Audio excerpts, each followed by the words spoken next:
O split payment é apresentado como um avanço tecnológico. Como é que isso vai acontecer? Mas ele antecipa o imposto e também altera fluxo de caixa. Quem mais sofre? Indústria, varejo ou serviços? E qual é o ponto positivo do split payment? Naturalmente, isso traz um impacto no fluxo de caixa muito significativo para o comércio, especialmente o varejo. Recebia esse valor, transacionava com o valor e no mês subsequente recolhia. Agora, exatamente, ele vendeu um telefone, ele vendeu uma capinha, ele obrigatoriamente precisa fazer o repasse imediato para o órgão federal. Como é que a CACB enxerga isso? Como é que você, como especialista e advogado, enxerga isso? Esse é um ponto importante para todos que nos assistem. Esse repasse não será mais pelo fornecedor, diferente do sistema atual que ele recebia o valor, ficava com o valor em caixa e no mês subsequente ele repassava. Agora, olhando especificamente sobre a ótica do prestador de serviço, ainda nós temos um impacto da carga tributária, porque a carga tributária, como eu sinalizei no início, em relação à CBS, por exemplo, ela será extremamente alterada. Olá, mais um DC News Talks no ar, um programa da agência DC News, a agência de notícias da Associação Comercial de São Paulo. Hoje a pauta é uma das mais sensíveis e estratégicas para o futuro da economia brasileira, a reforma tributária. Depois de décadas de discussão, o Brasil aprovou a maior mudança no sistema de impostos sobre consumo dos últimos 50 anos. A promessa é simplificação, mas a pergunta que fica é: simplifica para quem e a que custo? O novo modelo substitui 5 tributos por 2 IVAs, muda a lógica da arrecadação da origem para o destino, cria o split payment, institui um comitê gestor nacional e estabelece uma transição que vai até 2033. Na teoria, mais eficiência. Na prática, um período de convivência entre dois sistemas que podem gerar dúvidas, ajustes de fluxo de caixa e impactos diretos em varejo, indústria e serviços. Quem ganha? Quem perde? O pequeno empresário está preparado? O varejo pode sofrer pressão de capital de giro?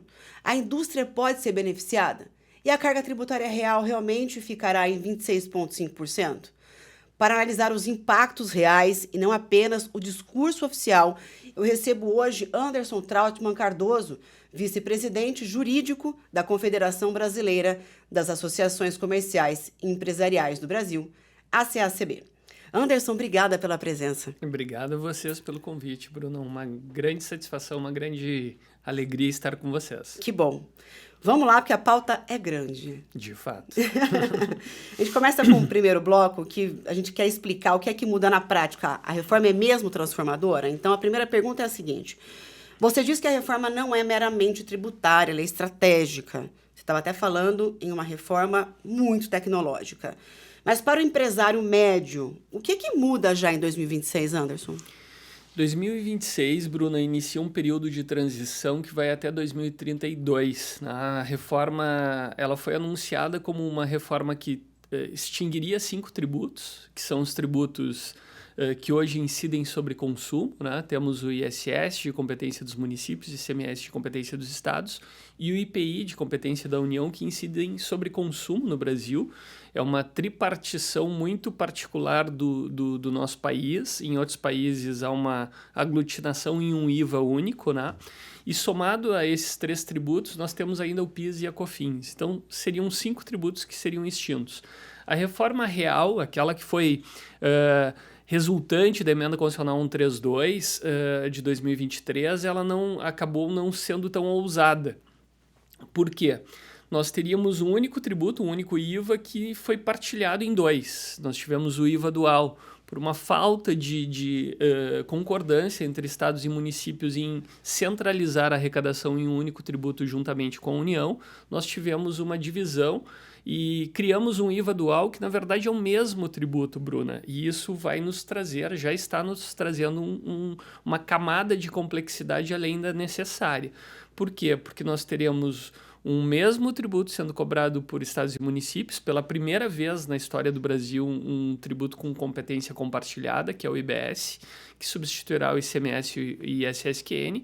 Teremos, de outra parte, a CBS, que é exatamente o mesmo tributo que o IBS. Incidirá sobre os mesmos fatos geradores, as mesmas hipóteses de não incidência e incidência, terão as mesmas reduções de tributação. Então, em síntese, o mesmo tributo, só que dividido pela falta de entendimento entre os entes federados. Então, isso nos traz uma camada de complexidade, aquilo que poderia ser um único tributo já vira 2. Temos mais o imposto seletivo, chamado imposto do pecado, né, alcunhado pelo então ministro Paulo Guedes, que incide sobre bens e serviços prejudiciais à saúde e ao meio ambiente. E ao lado disso, acabamos não extinguindo o IPI. Tá? Falamos aqui já de 3 tributos, CBS, IBS, mais o imposto seletivo. E dos 5 que seriam extintos, o IPI foi reduzido a 0 para continuar como critério diferenciador dos produtos fabricados na Zona Franca de Manaus. Ou seja, aquilo que é fabricado na Zona Franca não tem IPI, o que é fabricado fora, que tem a fabricação também na Zona Franca, tem o IPI. Vejam que acabamos, num objetivo de simplificação, trazendo uma camada de complexidade.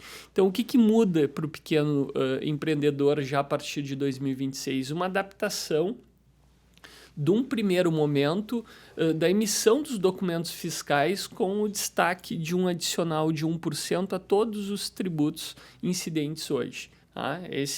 Essa era a regra para 2026.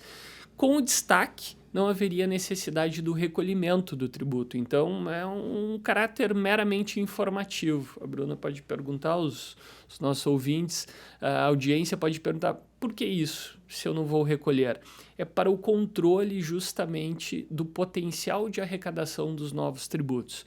Porque IBS e CBS, a CBS substitui o PIS e a COFINS, como eu referi, o IPI não é extinto, ele é mantido, mas a sua arrecadação também será coberta pelos novos tributos. Esse novo modelo de um IVA, onde o Brasil se enquadra num padrão internacional de ter um IVA, onde mais de 170 países já o possuem, o Brasil chega na esteira, então, dessa modelagem, o IVA tem como características as chamadas tipicidades fechadas, muito fácil para o nosso ouvinte. Não é algo que incide sobre um determinado conceito. Por exemplo, serviços previstos em lei complementar, que é o caso do ISSQN. A atividade tem que corresponder a um serviço e tem que estar previstos essa atividade em lei complementar. Um exemplo do que está previsto e não é serviço, a locação. A locação de bens móveis esteve previsto na lei complementar e foi declarada inconstitucional pelo Supremo Tribunal Federal por entender que não existia um fazer humano envolvido numa locação. Então, a mera cessão não atrairia a incidência do tributo. Na nova modelagem, locação passa a ser passível de incidência da CBS e do IBS, ou seja, há um alargamento de base tributável. Com isso, obviamente, há a necessidade de medir o potencial dessa nova base, por isso 1%. Esse 1% serve como referência, então, das alíquotas que vêm a seguir, porque não as temos ainda, é algo que será definido ao longo dos próximos anos. Então, resumindo a resposta para a pergunta, teremos muitas mudanças para todos os empreendedores.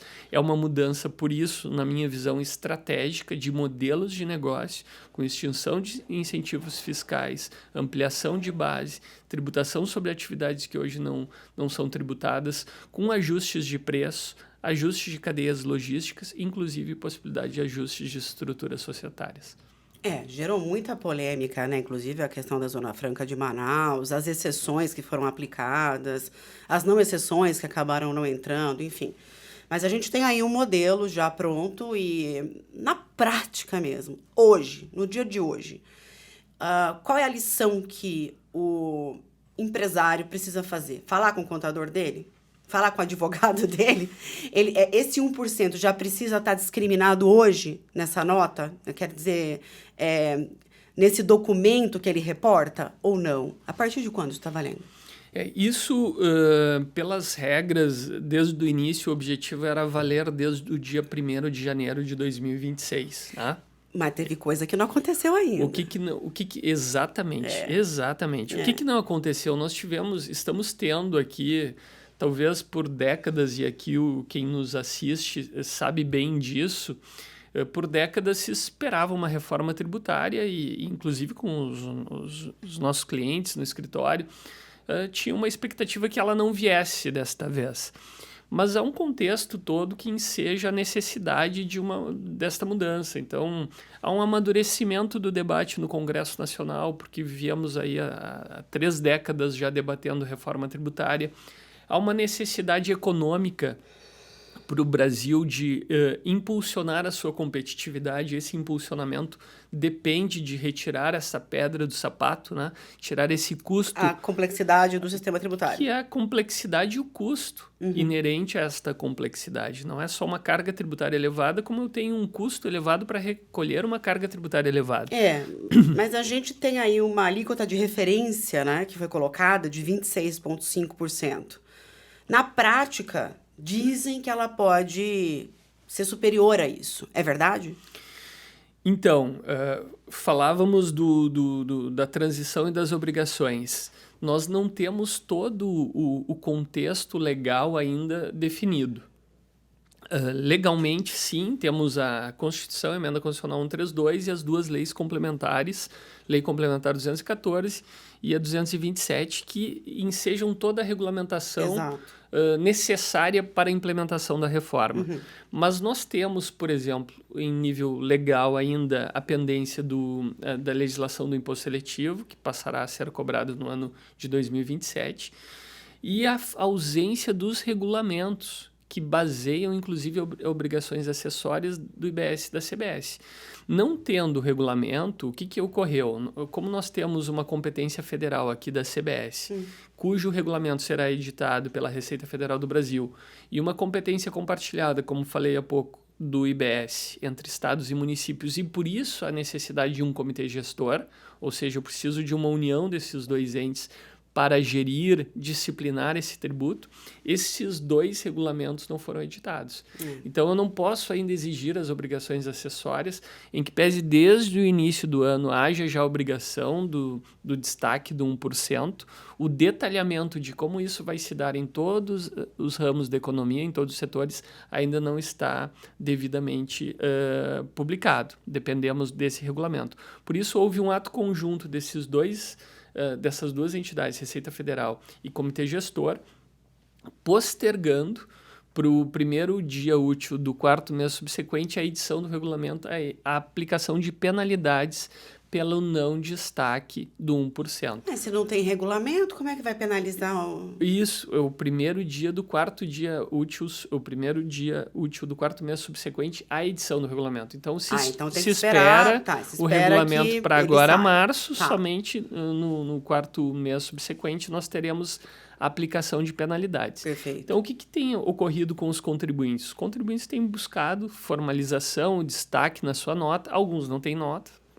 Tem setores que ainda não têm nota, temos saneamento, entre outros que tem os próprios municípios que exigem ainda a emissão de documentos fiscais, por exemplo, em determinadas operações, que precisam padronizar ou se vinculando à nota fiscal nacional de serviço ou tendo seu sistema próprio, como é o caso de São Paulo, e que estão tendo dificuldades nessa operacionalização.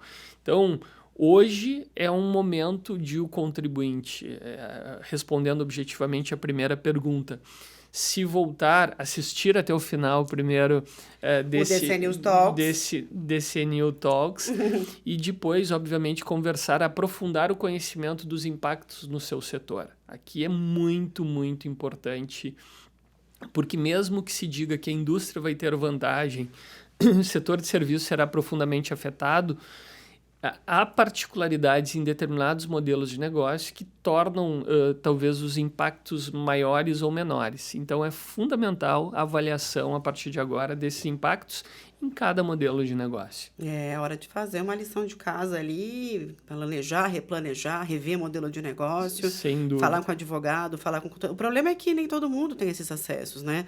Eu ainda vou chegar nisso, mas, por enquanto, é o seguinte. Estados e municípios podem elevar alíquotas. E isso pode gerar uma nova guerra fiscal silenciosa, que, em aspas, agora via destino. O que você acha sobre isso? É uma boa pergunta, Bruna. Eu uno com a pergunta anterior sobre o aumento de carga, né? Para que o nosso ouvinte possa entender o porquê que nós não temos alíquota ainda. Tá?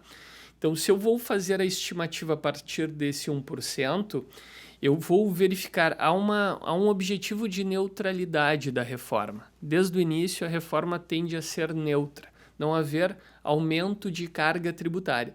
Só que esse não aumento de carga é em relação à carga global, ou seja, se eu arrecado X no sistema atual, que esse X seja mantido com esse rearranjo que nós teremos com o CBS e IBS. Então, haverá uma neutralidade global.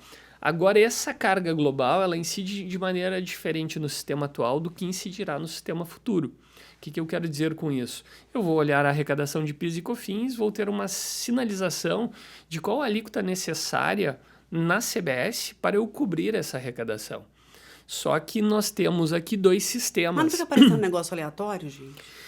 Mas esse é um ponto muito importante. Hoje, empresas do lucro presumido recolhem IBS e CBS a 13,65, ao passo que elas passarão a ter uma igualdade de carga tributária com aquelas que recolhem no lucro real a 9,25. Então, esses dois sistemas serão unidos na nova sistemática. Lucro real e lucro presumido não terão alíquotas diferentes de CBS. Quem é que está no lucro presumido? Especialmente prestadores de serviços, negócios que faturem até 78 milhões de reais ano. Então, são médios empreendimentos, médios negócios. O grande está, em regra, no lucro real. Então, os dois serão harmonizados no novo sistema, o que levará a um incremento de carga tributária já a partir de 2027. Isso seria a chamada justiça tributária? Isso é um pouco diferente da justiça tributária. Aqui há um objetivo de uniformização, talvez o principal princípio que seja invocado para essa mudança, Bruna, seja mais do que a justiça tributária, a chamada simplicidade.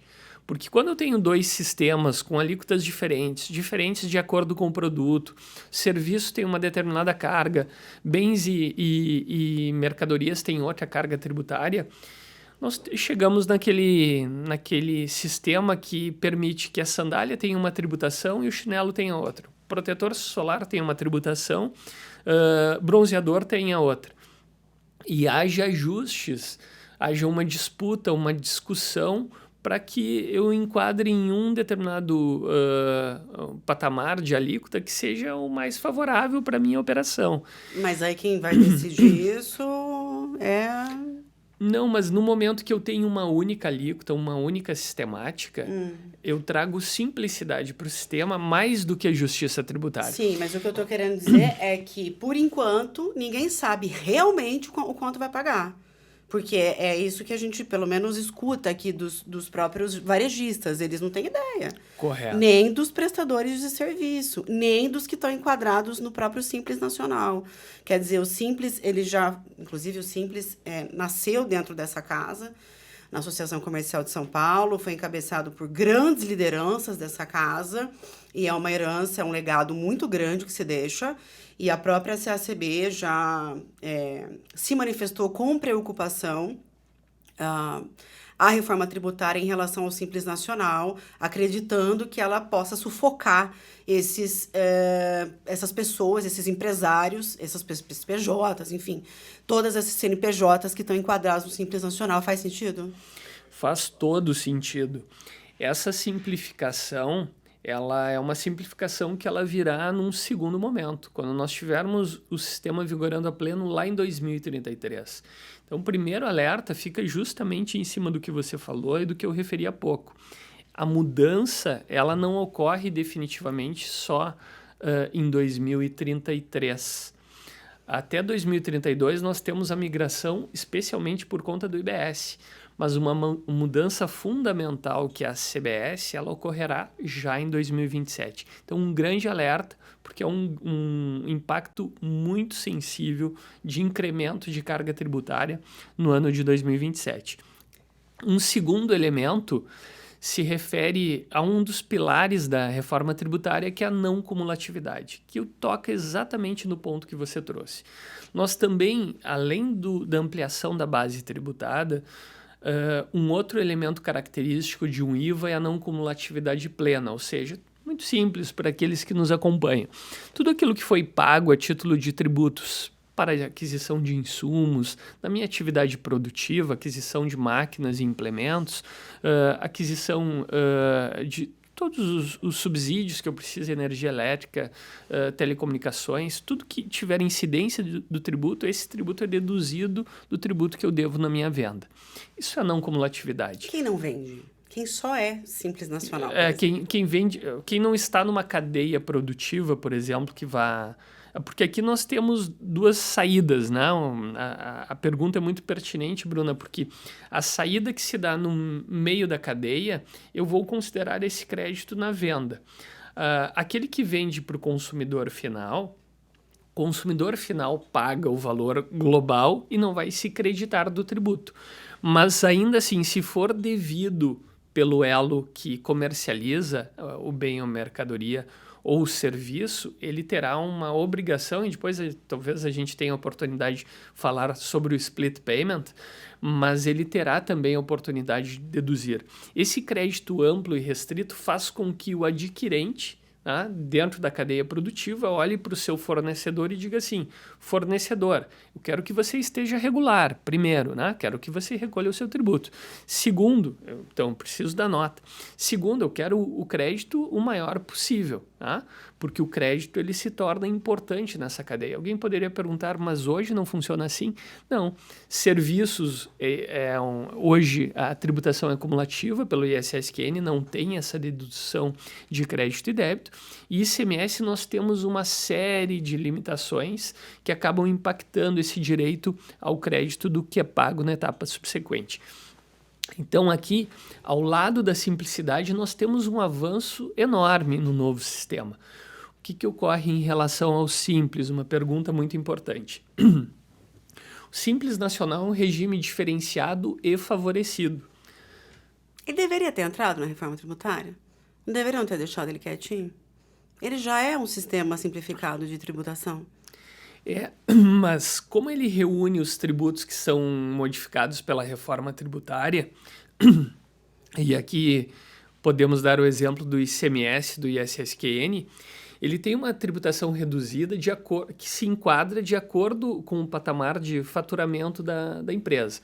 Então, por exemplo, falamos de uma alíquota em 26,5%.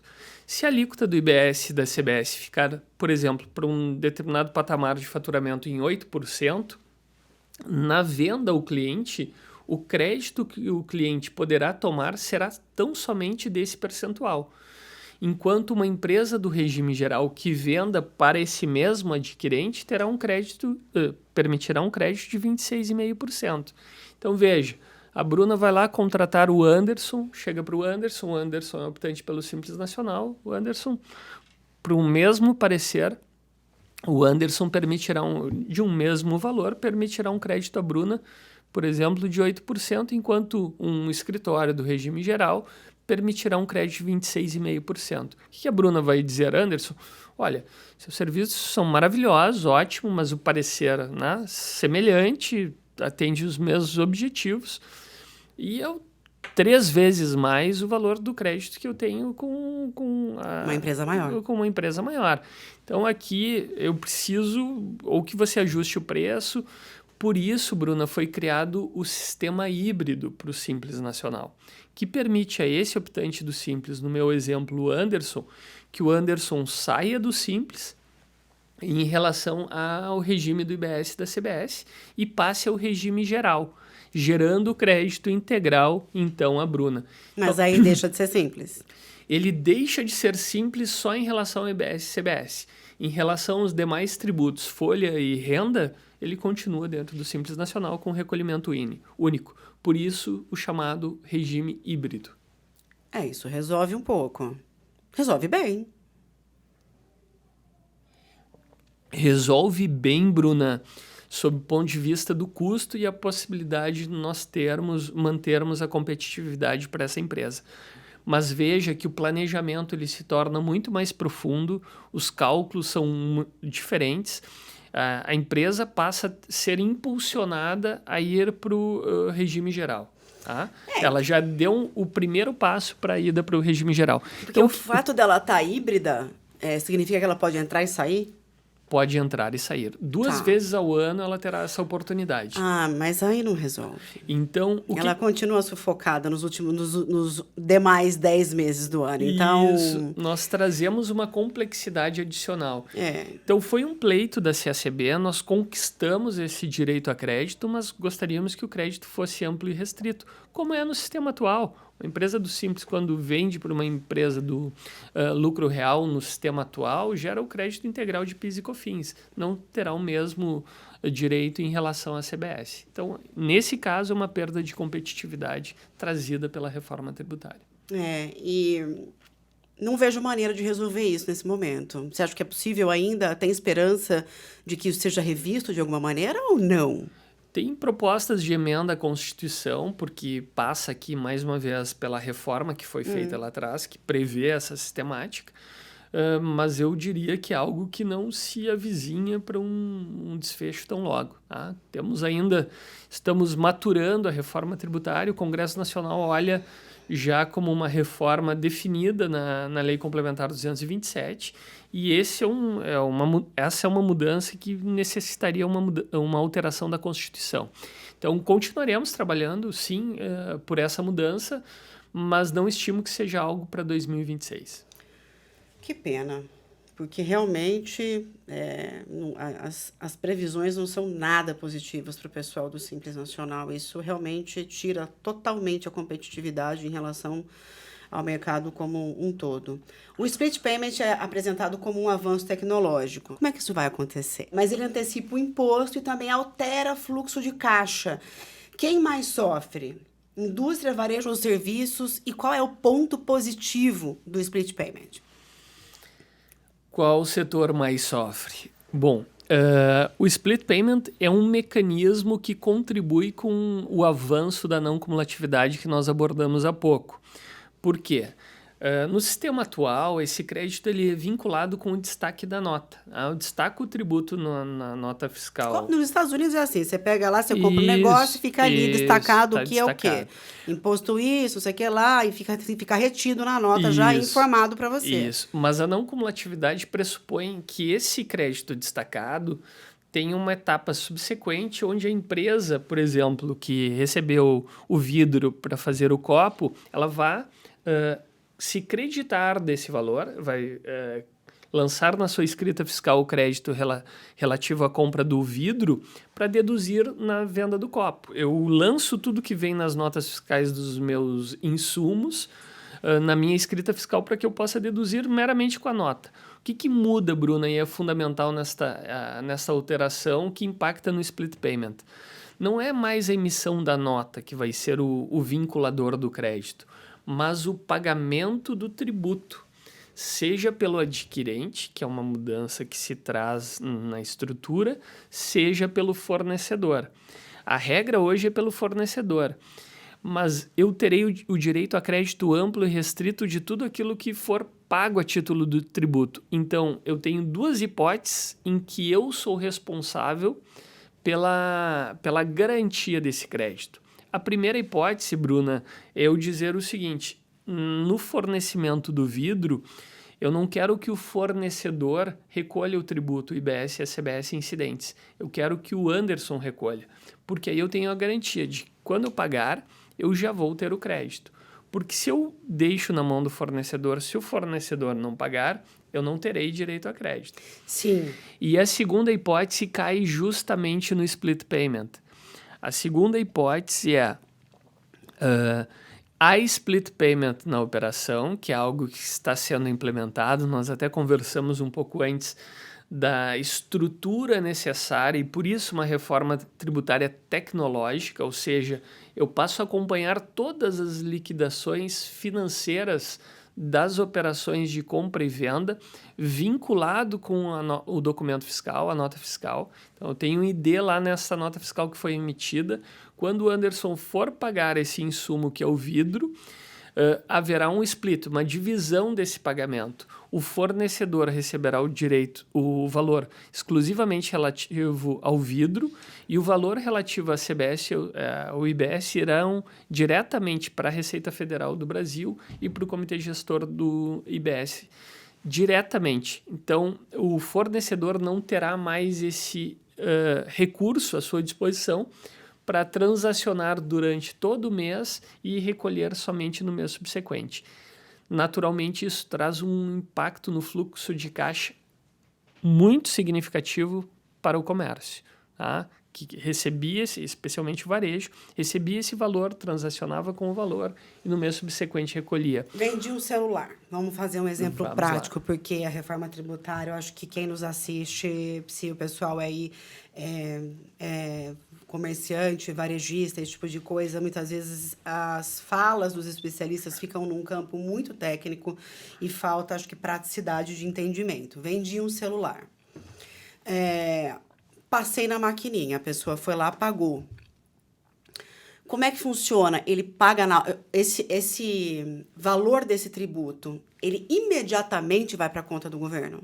Imediatamente. Perfeito. Então, antes Hoje, ele tinha uma cumulatividade, quer dizer, ele fechava as contas do mês, vendia 850 telefones, fazia uma conta e aí ele repassava isso no mês subsequente. Isso, Agora, exatamente, ele vendeu um telefone, ele vendeu uma capinha, ele obrigatoriamente precisa fazer o repasse imediato pro órgão federal. esse é um ponto importante para todos que nos assistem.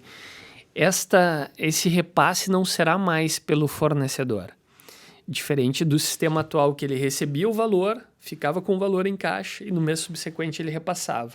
Então, era uma obrigação acessória que trazia, e principal do recolhimento do tributo, de emissão de documentos, realizar guias, fazer a apuração do tributo. Tinha toda uma complexidade aqui, mas um benefício de transacionar com os recursos durante todo o mês. Uhum. Então, agora, ele vendeu o celular, ou pelo menos a partir de 2027, quando estiver o split payment valendo para as operações que tiverem o split payment, porque será um processo, né? Imaginem contemplar todas as operações de compra e venda no Brasil e prestação Sim. de serviço. Então, é um processo de estruturação tecnológica para que no pagamento do celular, quando a Bruna for lá, pagou o celular, para a Bruna, para o cliente, não muda nada. Para o fornecedor, o que mudará? Ele deixa de receber na sua conta o valor do tributo, que vai automaticamente para o fisco. Isso é ruim sob o ponto de vista de fluxo de caixa. Ele é bom sob o ponto de vista de obrigação acessória. Ele também não vai ter obrigação acessória de emissão de guias, de apuração do tributo. Acabou a e a obrigação principal de recolhimento do tributo não terá. No futuro, Bruna, a gente brinca, mas no futuro o objetivo é que todo o recolhimento esteja abrangido pelo split payment. Então, todos os pagamentos terão essa liquidação financeira. Ao lado disso, o próprio adquirente, e aí não estamos falando de pessoa física, estamos especialmente para as empresas, para que não haja uma vinculação do pagamento ao direito a crédito, ele pode chegar ao fisco e dizer o seguinte: olha, eu não quero que nas minhas operações o pagamento fique com o fornecedor. Eu quero realizar diretamente o pagamento dos tributos incidentes nas minhas aquisições. Ele poderá fazer isso também. As hipóteses... Mas aí ele precisa negociar com quem ele comprou ou não? Esse é um dos temas que ainda vem no regulamento, que a gente não tem, entendi. Mas é previsto pela Constituição. Entendi. O varejo trabalha aí com uma margem apertada, giro alto, etc., né? Então, assim... eu acho que vai precisar de um bom planejamento. E só fazendo um comentário aqui, antes da gente entrar exatamente nisso, só para dar uma reforçada, eu estava no evento e ouvi de uma alta executiva de um grande banco que eles estão se desdobrando, assim, e tendo de fazer grandes investimentos para poder colocar em prática toda a operacionalização do split payment. Porque é realmente um trabalho de implantação tecnológica associada ao governo. Porque você vai precisar linkar os sistemas, né? Eles vão precisar trabalhar juntos. E a gente está falando aqui de um grande banco, mas a gente tem muitos adquirentes hoje no Brasil. E a gente tem estabelecimentos de tudo que é tamanho. Então, não importa que tamanho seja o seu negócio. Se você vende cachorro-quente na rua e passou na maquininha um cachorro-quente, uma parte do cachorro-quente vai ser transacionado diretamente, emitido para o... Então, realmente, é um impacto... É real esse impacto no caixa, né? E para quem é pequeno, isso pode significar sobrevivência ou não desse negócio, né? Como é que a CACB enxerga isso? Como é que você, como especialista e advogado, enxerga isso? Bruna, eu vejo dois grandes movimentos aqui relevantes. Um é o impacto em relação ao Simples Nacional, que falamos há pouco, que vai gerar uma migração de empresas, na minha perspectiva, para o regime geral, seja o lucro real, seja o lucro presumido, né, que é uma opção do contribuinte. De outro lado, esse impacto de fluxo de caixa, ele tende a impactar muito o comércio, né, por talvez essa rotina que já existia de transacionar durante um determinado período com aquele valor. O que nós teremos de bom é uma formalização muito grande da cadeia produtiva, né? Pela necessidade do crédito, então há uma tendência de formalização. Há uma redução aqui, por exemplo, de burocracias. Falamos em guias, obrigações acessórias que deixam de existir, inclusive a obrigação principal de recolher o tributo já havendo o split payment. Temos ainda um outro elemento ao lado disso, a substituição tributária ela deixa de existir. Com o split payment, nós temos um mecanismo que torna desnecessário, inclusive, a substituição tributária que trouxe muita complexidade para diversos setores. Agora, olhando especificamente sobre a ótica do prestador de serviço, ainda nós temos um impacto da carga tributária. Porque a carga tributária, como eu sinalizei no início, em relação à CBS, por exemplo, ela será extremamente alterada. Se nós pegarmos, mesmo unindo ao ISSQN e somando a CBS mais o IBS no novo modelo, nós temos cargas tributárias aqui que saem de um patamar de 8%, 12%, 14% no limite máximo, 14,25%.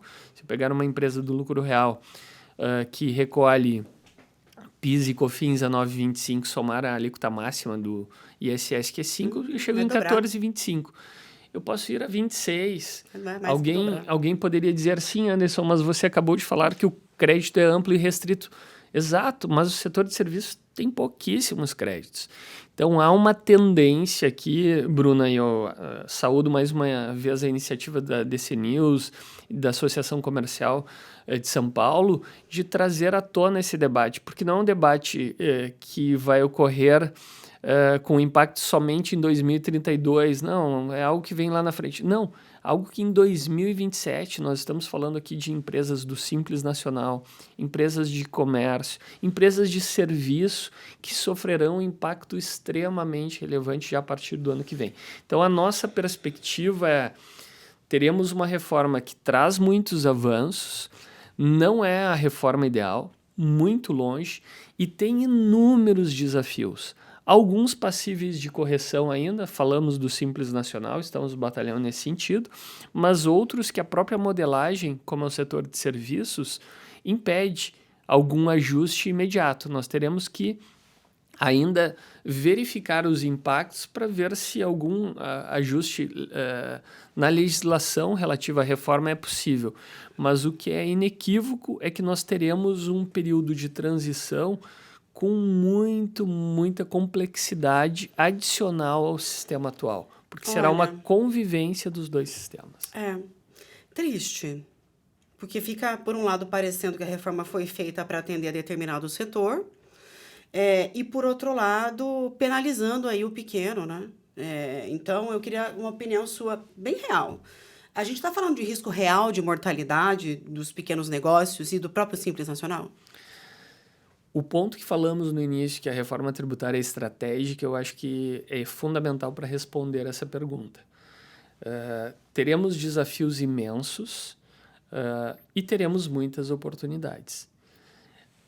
cumpre agora aqueles empreendedores que nos assistem, que são associados à Associação Comercial de São Paulo, são associados à FACESP, à CACB em todo o Brasil, justamente se debruçar numa camada mais profunda do que a usual, especialmente o pequeno, o microempreendedor que atribuía ao seu contador, o contador dava a sugestão, ele, a partir de agora, uma necessidade de envolvimento maior. Mas, Anderson, de que forma? Tem gente que nem tem contador. Exato. Que nem é formalizado. Exato. Enfim. Mas usa aí, as adquirentes, usa maquininha. Qualquer pessoa pode usar uma maquininha. Mas essas pessoas, elas serão, na minha ótica, elas serão impulsionadas à formalidade, né? Por tudo que nós falamos aqui, porque há uma cadeia produtiva que você vai ter insumos que gerarão crédito, o seu cliente vai demandar. Há uma necessidade de verificar para o micro e pequeno empresário se há talvez uma oportunidade na migração para o regime híbrido, há uma necessidade do prestador de serviços olhar a carga tributária que vem pela frente e revisar os seus contratos. Quem é que vai pagar essa conta? Se tiver uma carga tributária adicional em 2027? Eu respondo, aquele que estiver previsto no contrato que pagará a conta. Então, se eu não fizer uma modificação, fizer um contrato de agora, por exemplo, até final de 2027, eu tenho que avaliar contrato o preço. Com fornecedor, esse tipo de fornecedor, tanto o fornecedor dos meus insumos, quanto o meu cliente. A conta virá dos dois lados. Pensa o pessoal pequenininho. Aí. Eu vou só repassar o preço. Mas como eu vou só repassar o preço? Mas é justamente no pequeno que eu estou olhando. Porque o médio e o grande está olhando justamente para isso. Está olhando a sua cadeia logística, está olhando a sua formatação de preço, os seus contratos, está olhando para fora os seus clientes, os seus contratos de compra e venda. Para quê? Porque o grande discurso é, não, esse valor é passível de ser repassado. Talvez não. Nós temos um período de transição. Esse é um ponto muito importante na precificação.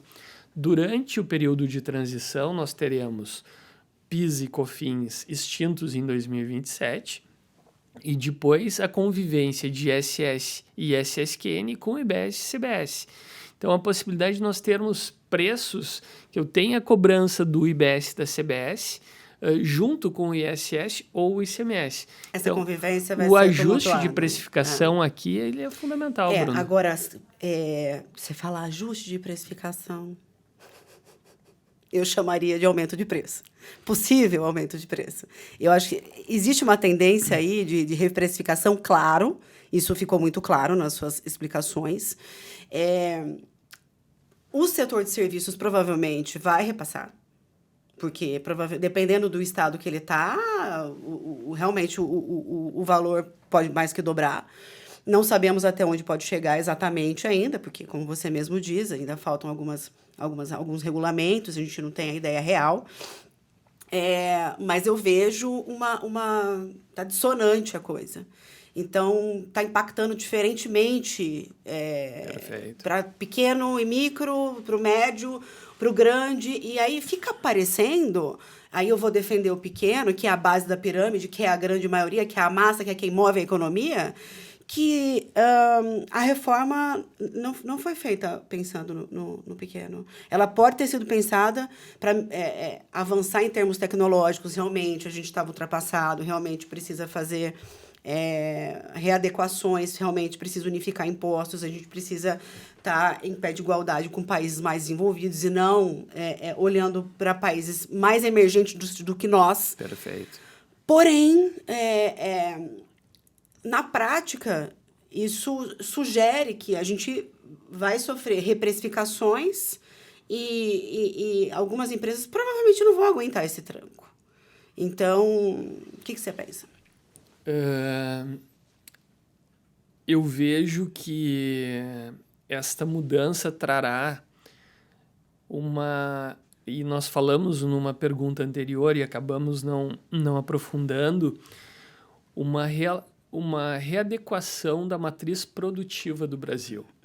Nós tivemos por muitos anos uma alocação, como a carga tributária é alta, com base em incentivos fiscais dirigidos, uma tendência à alocação de investimentos, muitas vezes em locais distantes do mercado consumidor ou mesmo dos insumos para aquela produção, ou seja, uma má alocação de investimentos no Brasil. Ao longo dos próximos anos, a reforma ela vai promover um reajuste da nossa economia. Nós vamos... Reajuste no sentido de readequação. Readequação sob o ponto de vista logístico mais efetivo, uma melhor alocação de investimentos, uma melhor visualização, uma melhor transparência de preço. Bruna, a gente falou muito em preço. Porque no final é o que vale, né? O cara já vai perder fluxo de caixa. Acho que muitas vezes ele vai ficar sem escolha, ele vai acabar subindo o preço.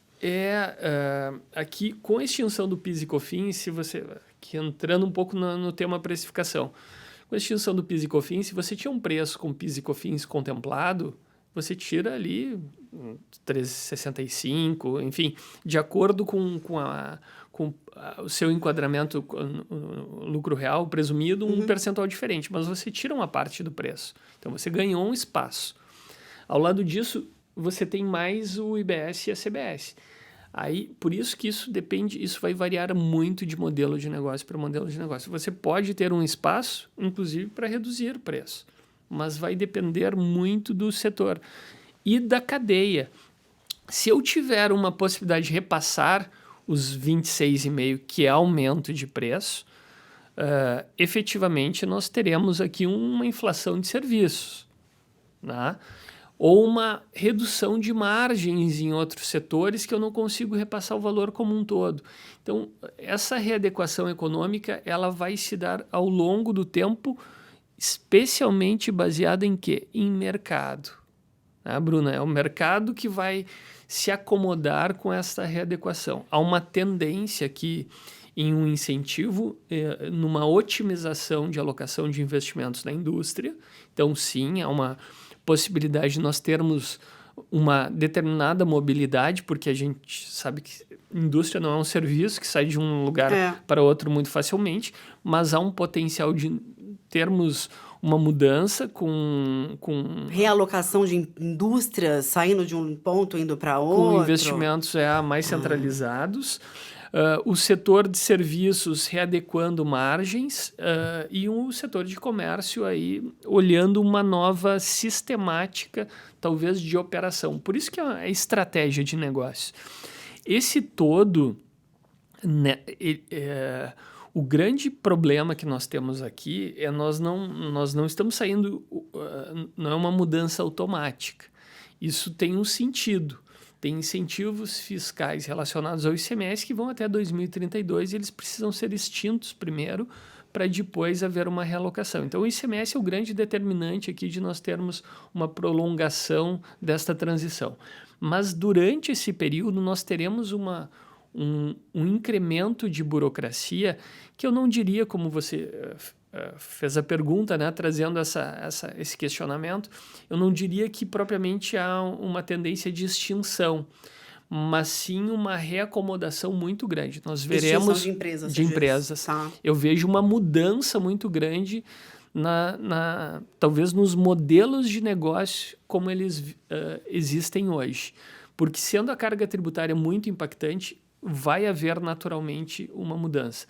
Micro e pequenos empresários, o grande chamamento, e aí eu vejo que a existência de uma associação comercial de São Paulo, de uma FACESP, levando informação e junto com a CSCB, defendendo os interesses do setor no Congresso Nacional, perfeito, talvez seja um grande mote, algo a saudarmos nesse momento.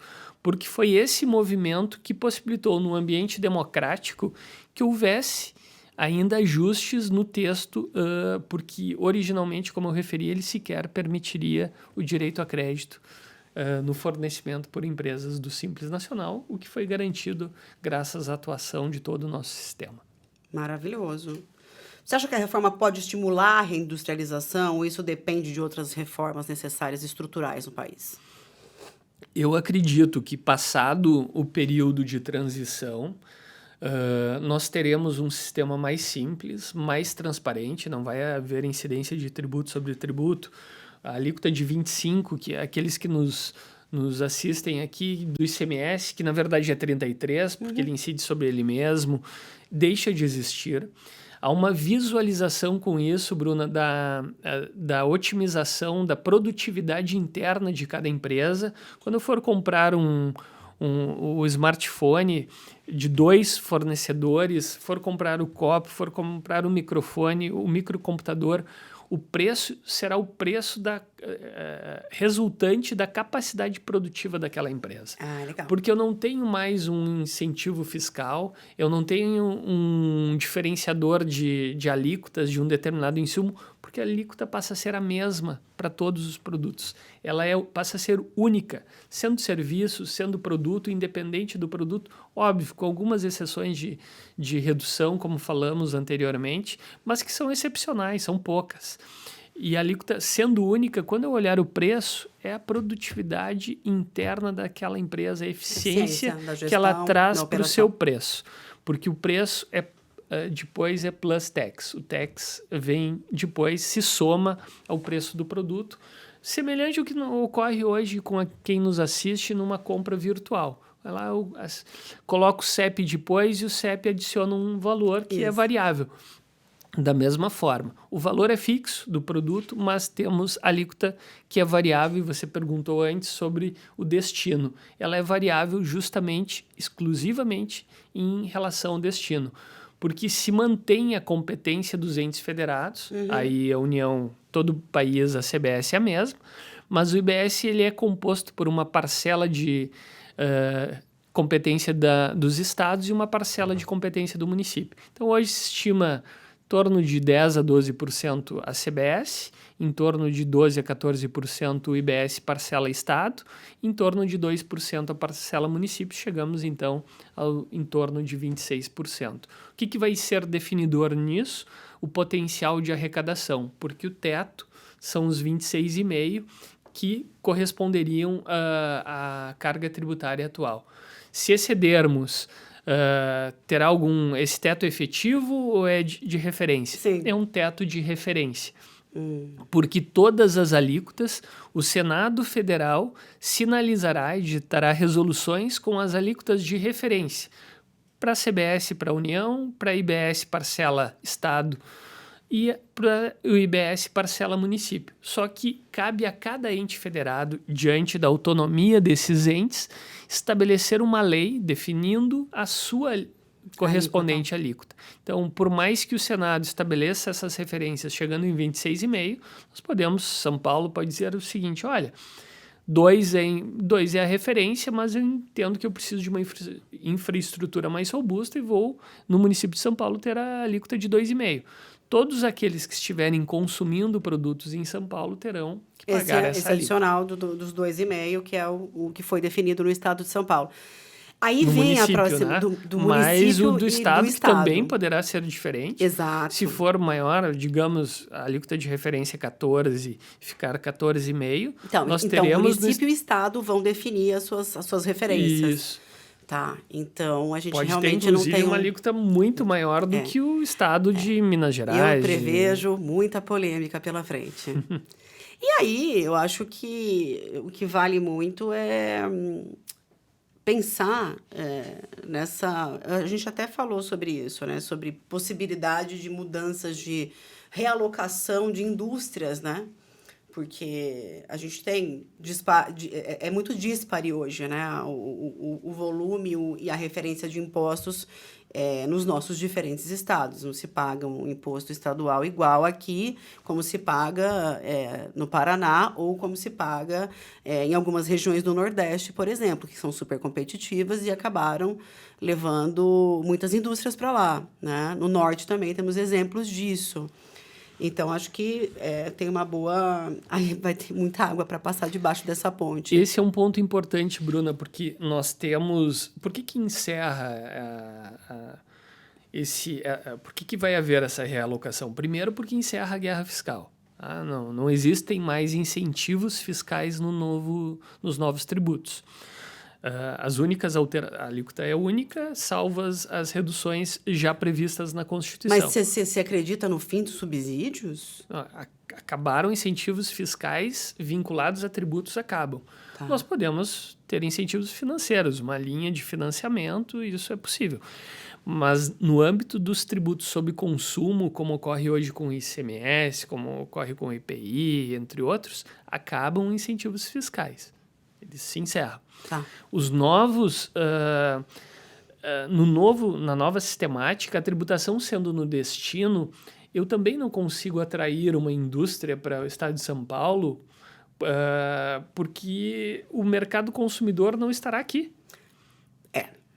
Vai depender. Dependendo do produto. Sim. Se estiver aqui, obviamente, ele virá até pela sua logística e pelo mercado consumidor. Mas aquela indústria que não tem mercado consumidor aqui, eu não vou conseguir atrair. Ela vai otimizar, como falamos antes, a sua produção. Ela vai para aquele local que esteja mais perto da matéria-prima, da mão de obra ou do mercado consumidor. O pessoal vai precisar fazer a conta, né? O que traz eficiência e competitividade para a indústria nacional. Então, resgatando o ponto anterior, sim, a competitividade depois do período de transição será muito maior da indústria nacional. E não haverá guerra fiscal, porque não haverá incentivos e a tributação será no destino. Então, se a indústria estiver aqui, é porque isso é o melhor para a sua competitividade. Você acha que se a gente fizer uma análise sobre a indústria nacional e a perda de competitividade, né, da indústria nacional para o mercado internacional, especialmente o asiático, por exemplo, com a reforma, isso tende a também, de alguma maneira, se mexer de uma maneira positiva para o país? Ou seja, você acha que a gente ganha competitividade com a reforma, já que a gente está mencionando que com a reforma haveria aí uma redução fiscal? Bruna, ao longo das últimas décadas, a participação da indústria foi caindo não apenas no Brasil, no PIB, mas no mundo, né? Há uma desmaterialização da economia, né? Sabemos disso. Os DVDs que nós tínhamos no passado, os CDs, os LPs, se formos muito mais longe, eram materiais, eram físicos. Passaram a ser... Os filmes eram físicos. Está tudo numa tela agora. Tudo numa tela. Então, há uma desmaterialização da economia e isso impacta a arrecadação dos estados. Isso gerou uma menor participação da indústria, mas ao lado disso, no Brasil, a carga tributária é elevada. Esses incentivos que muitas vezes... Dirigidos, né? Dirigidos, que não permitem uma otimização da matriz produtiva, também trazem desafios para a competitividade da indústria. A mudança traz, sim, um incremento de competitividade. Nós vimos há pouco, durante a pandemia, uma oportunidade do nearshoring, o Brasil participar mais das cadeias internacionais de negócio, e o Brasil não participou. O México foi o grande vitorioso, talvez, no Ocidente, nessa participação de trazer da China, como você referiu na pergunta, cadeias produtivas para próximo, né, do mercado ocidental. Então, há sim aqui um incremento de competitividade da indústria com o potencial de alavancar a sua participação nas cadeias globais de negócio. É óbvio que sozinho nós não podemos determinar que a grande mudança será nesse momento. Nós temos problemas, estamos discutindo agora a questão da jornada de trabalho, nós temos questões da tributação sobre a folha, inclusive inscritas já na reforma tributária. Essa é uma reforma tributária sobre o consumo que na própria emenda constitucional 132 já previu duas outras reformas, a reforma sobre a folha e a reforma sobre a renda. Tivemos uma mudança da tributação sobre o imposto de renda que está longe de ser uma reforma sobre a renda. Precisamos de uma reforma efetiva sobre a renda, desonerando a tributação sobre a pessoa jurídica, já que haverá uma tributação, por exemplo, de lucros e dividendos. Precisamos de uma reforma da folha que desonere a folha, potencializando aqui o aumento do mercado de trabalho no Brasil, né? Já temos uma escassez de mão de obra. Então, são modificações que possibilitarão junto uma maior competitividade da indústria nacional. Mas, sem dúvida nenhuma, o primeiro passo foi dado com a reforma sobre consumo. A gente é um país aí com proporções continentais, uma população, muita gente, né? O Brasil é muito populoso, temos diferenças regionais bastante agudas e muitas oportunidades de negócios aqui também. E alguns entraves, né? Burocracia, etc. Quem é investidor de fora e vem reclama da burocracia, enfim, em vários termos, né? Tanto em termos bancários, como em termos legais para a abertura de uma empresa, para funcionamentos, licenças, enfim, são muitas questões. Mas ainda assim a gente tem aí países como a China apostando muito no Brasil. O setor automotivo é um exemplo disso, né? Então, o Brasil, de fato, é um mercado em potencial para segmentos diversos e, apesar das más notícias, no final dessa entrevista fica me parecendo que, de alguma maneira, a gente está caminhando, ainda que vagarosamente, para alcançar aí algum tipo de melhoria estrutural, né? Então, a gente precisa da reforma administrativa, o governo precisa arrecadar mais, mas precisa gastar menos. Exato. Né? Nós temos uma questão inflacionária, temos uma questão juros altos, a gente tem uma série de questões macroeconômicas e questões que são completamente estruturais que acabam freando o crescimento do país, não é mesmo, Anderson? E Sem a reforma, dúvida, de alguma maneira, ela precisa vir para ajudar o empresário, né? Então, a gente, de fato, espera que isso aconteça e a gente tem a certeza aí de que entidades associativas como as que a gente faz parte estão fazendo o seu papel e estão indo lá cobrar das autoridades aquilo que acredita, porque, né, sabe fazer as contas e entende muito bem do que é a vida do empresário, seja ele micro, pequeno, médio ou grande. O ideal seria, não é, Bruna, que a reforma administrativa tivesse sido feita antes para dimensionar uma carga suportável pela economia para que nós tivéssemos competitividade. Infelizmente, não foi esse, como de regra, não é o roteiro das nossas reformas. Então, o que fica aqui como resultado desta reforma que ocorreu? Uma reforma possível, não é ideal, muito longe da ideal, com impactos significativos para o micro e pequeno empreendedor, que passa a ter uma complexidade um pouco maior, um planejamento mais, talvez, profundo do que o que ele tem hoje, inclusive para saber se ele migra para um regime híbrido ou mantém-se integralmente no Simples Nacional, para, dentro de uma cadeia produtiva, poder gerar crédito e manter a sua competitividade. Para o prestador de serviço, o desafio de incremento de custos, né? Tendo em vista a mudança já em 2027 da CBS, não é algo que ocorrerá lá na frente. Para o comércio, especialmente o impacto em fluxo de caixa. Para a indústria, como regra, um incremento de competitividade. Eu digo como regra porque nós falamos de incentivos fiscais. Tem muitas indústrias que estão abaixo dessa linha de 26,5% por conta dos incentivos. Então, mesmo para elas, vai haver um incremento de custo na reforma. É óbvio que, nesse contexto todo, nós temos que olhar o ponto positivo do crédito amplo e restrito.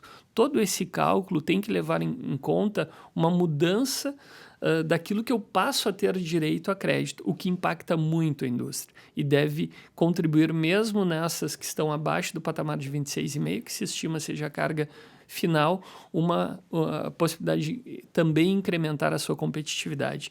Nesse espectro todo, um desafio. O desafio, primeiro, de comunicar, que é o que a Associação Comercial de São Paulo está fazendo, difundir essas mudanças para que, especialmente o micro, o pequeno e o médio empreendedor, que muitas vezes está dedicado ali ao seu negócio e não olha temas tributários, deve estar com meu contador, meu advogado, hoje mudou. Por isso que eu retomo o ponto inicial. Este tema é um tema de estratégia de negócios ao longo dos próximos anos, porque ele impacta, podendo sim, como você fez em algumas perguntas, extinguir modelos de negócio. Por isso, a necessidade de aprofundar contratos, aprofundar preço, aprofundar cadeias logísticas, o que é natural numa média ou uma grande empresa, mas não é o dia a dia de micro e pequenos empresários. Não é mesmo. Fica a lição. E aí, eu acho que o primeiro ponto é realmente buscar informação, não é, Anderson? Para a gente só entrar aqui na fase final já da entrevista, acho muito relevante a gente falar sobre estratégia de negócio, né? Porque às vezes o cara ele só abriu uma portinha ou ele só está vendendo um negócio na internet, ele é um micro empresário, etc. E ele realmente não sabe, ele nem sabe às vezes sobre estratégia de negócio, né? Então, qual seria a orientação para essa pessoa?